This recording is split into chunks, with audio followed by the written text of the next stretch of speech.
Good morning, everyone.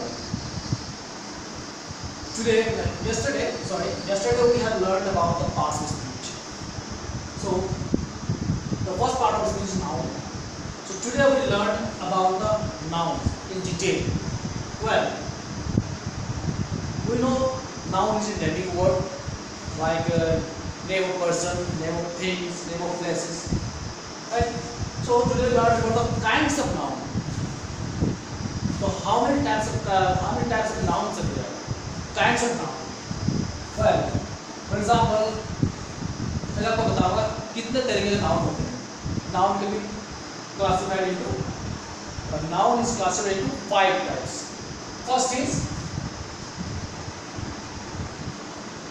common noun. Second is proper noun. Third is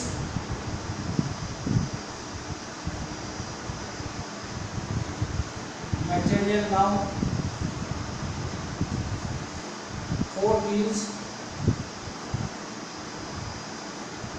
abstract noun,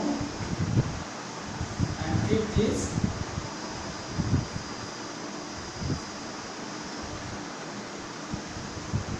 collective noun. So these are the five types of noun: common noun, proper noun, material noun, abstract noun, and collective noun. So we will study one by one after one with examples. First, common noun. Common noun किसे कहते हैं? Common noun हम उसे कह सकते हैं जैसे कि किसी क्लास को बोल सकते हैं या जिसको हम कॉमनली एक ही नाम से बुलाते हैं. फॉर एग्जाम्पल, अगर मैं बोलूं बॉय,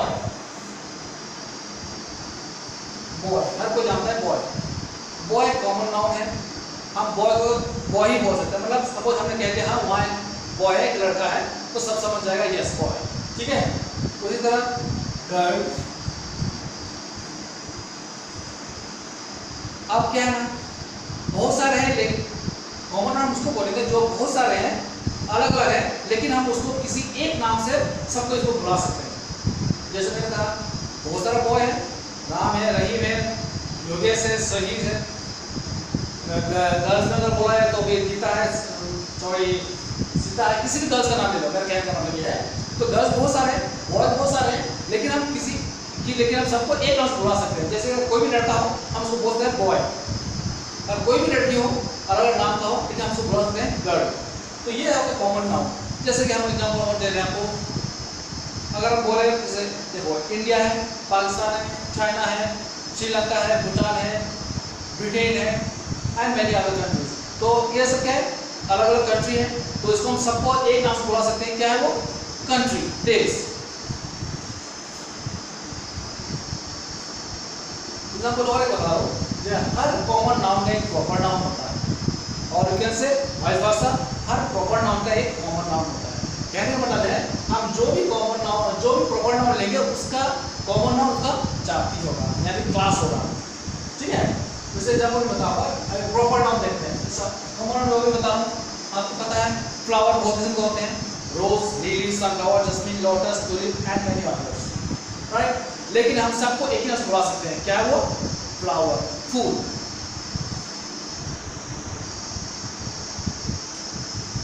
तो हम कॉमन नाउन किसको बोलेंगे? जो बहुत सारे हैं, अलग अलग है, लेकिन सबको हम किसी एक नाम से भी बुला सकते हैं. जैसे मैंने बताया आपको अभी, जैसे लड़के बहुत सारे हैं लेकिन हम सबको एक नाम से बुला सकते हैं. वो क्या है? बॉय.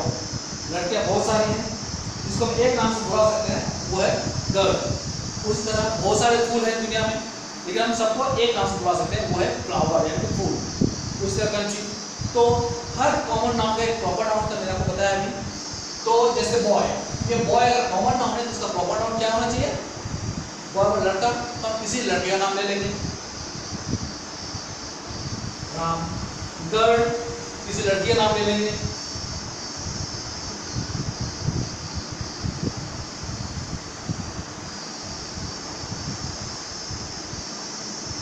शिवानी. कंट्री मतलब देश, किसी एक देश का नाम ले लेते हैं, इंडिया. फ्लावर, फूल, किसी एक फूल का नाम लेते हैं। समझ आया? कहने का मतलब यह है कॉमन नाउन और प्रॉपर नाउन में डिफरेंस क्या है? कॉमन नाउन वो होता है जो बहुत सारे हैं, लेकिन इसके होने का सब बहुत सारे होने के बावजूद भी हम उनको किसी एक नाम से, किसी एक वर्ड से हम उसको संबोधित कर सकते हैं। ठीक है, जैसे एग्जांपल बता दिया है, बॉय, गर्ल, बहुत सारे लड़के हैं, अलग अलग नाम के हैं, लेकिन हम उसके एक वर्ड से हम उसको सबको संबोधित कर सकते हैं, वो है बॉय। ठीक है, उसी तरह प्रॉपर नाउन का मतलब ये होता है कि हम किसी पर्टिकुलर चीज के बारे में बात कर रहे हैं। ठीक है, आपको अगर मैं एक एग्जांपल बता दूं तो suppose there's a big garden of flowers। ठीक है, फूलों का बगीचा है और बगीचे में बहुत सारे अलग अलग फूल है, डिफरेंट फ्लावर्स होते हैं। तो suppose we have been told to bring suppose a rose flower, right? We have been told to bring a rose। Suppose तुम्हें कहा गया वहां से बगीचे से एक रोज लेके आओ। ठीक है, तो what you will do, क्या तुम जाकर वहां से कोई भी फ्लावर तोड़ के लाओगे? नहीं, you will go and search where is rose। तुम जाकर ढूंढोगे वहां पे रोज कहाँ पे है, रोज हो गए तो तुम रोज लेके आ गए। ठीक है, अगर मैं तुम्हें बोलूँ सपोज जाकर वहां से एक फूल ले आओ, मैंने कोई मेंशन नहीं किया, किसी फ्लावर का नाम नहीं मेंशन नहीं किया, मैंने सिर्फ कहा जाके एक फूल लेके आओ। ठीक है, तो तुम जाओगे, जाकर सिंपली जो भी सामने जो मिलेगा उसको तोड़ के लेके आ जाओ। ठीक है, समझा कि नहीं? फॉर एग्जाम्पल दे रहा हूँ, सपोज योर प्रिंसिपल, हमारा प्रिंसिपल ने कहा कि जाओ क्लास 7 का एक स्टूडेंट को बुला के लाओ, तो तुम जाओगे, जाकर क्लास 7 किसी भी स्टूडेंट को बुला के लाओ, क्योंकि ऑल आर स्टूडेंट्स, तो किसी भी स्टूडेंट को बुला के लाओ। अगर सपोज प्रिंसिपल ने कहा जाओ जाकर वहाँ से मोहन को बुला कर लाओ, क्लास 7 से मोहन को बुला कर लाओ, तो तुम जाकर क्या किसी भी स्टूडेंट को बुलाओगे? नेवर। तुम जाओगे वहाँ से मोहन कौन है उसको चुनोगे, ढूंढोगे, उसको बोलोगे principal sir has called you. Clear?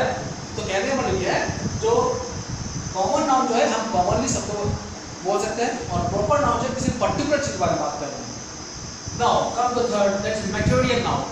इस मटेरियल नाउन ये क्या है?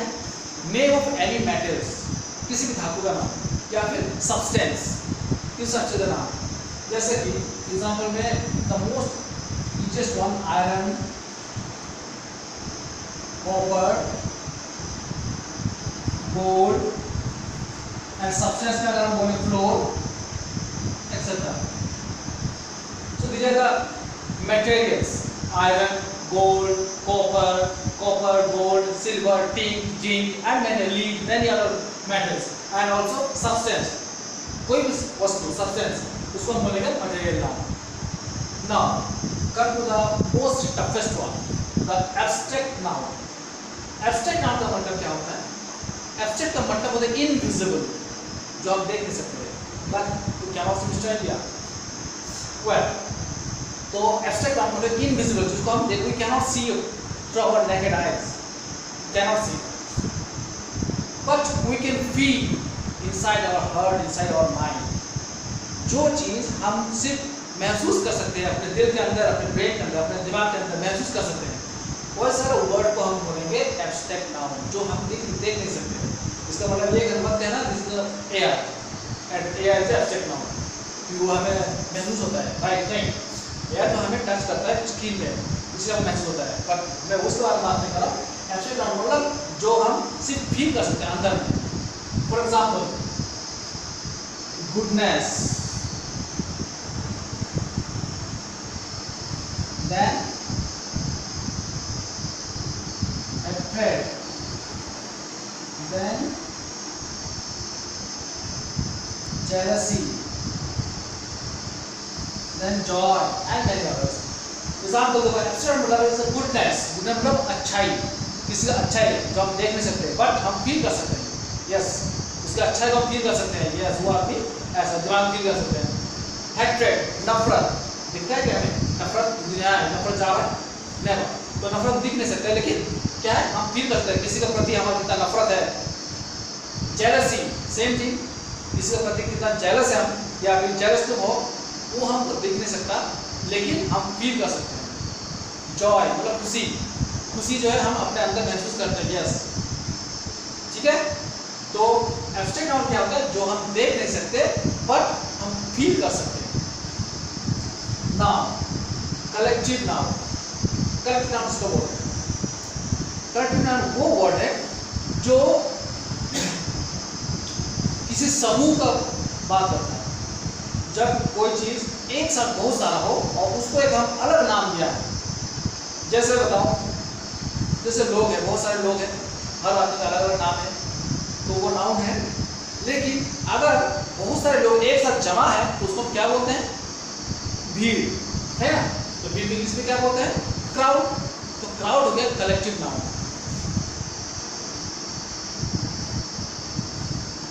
फॉर एग्जाम्पल बहुत सारा, जैसे कि कोई भी चीज़ जो बहुत सारा एक साथ है और उसको हम अलग नाम दिए हैं। जैसे कि बंच ऑफ कीज, मतलब चाबी का गुच्छा।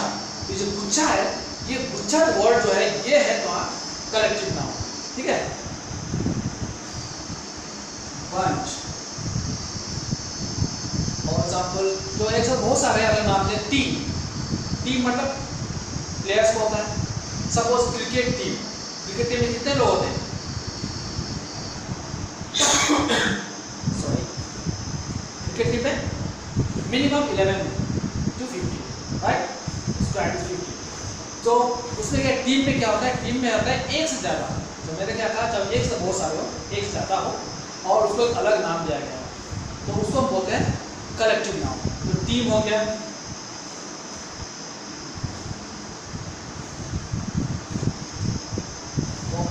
बहुत सारे हैं। गैंग है, गैंग ऑफ रॉबर्स, मतलब चोरों का जो दल है, गैंग। फिर बैंड ऑफ म्यूजिशियंस, म्यूजिशियन का जो बैंड है जिसमें म्यूजिशियन एक नहीं होता, बहुत सारा, कोई गिटारिस्ट होता है, कोई तबला वादक होता है, कोई फ्लूट। सो जब कोई एक साथ बहुत सारा चीज़ हो और हमें एक अलग नाम दे, ठीक है, उसको हम बोलेंगे। जैसे कि हम बोल सकते हैं flock, flock of birds. Flock मतलब एक साथ जब बहुत सारी चिड़िया रहता है, उड़ता है, उसको हम बोलते हैं फ्लॉक। तो ये फ्लॉक हो सकता है। फ्लॉक ऑफ कैटल्स भी होता है और बहुत सारे, ठीक है। तो ये हो गया collective noun. So let's recapitulate. हम भी दोबारा एक बार जस्ट ऊपर पढ़ते जाएंगे।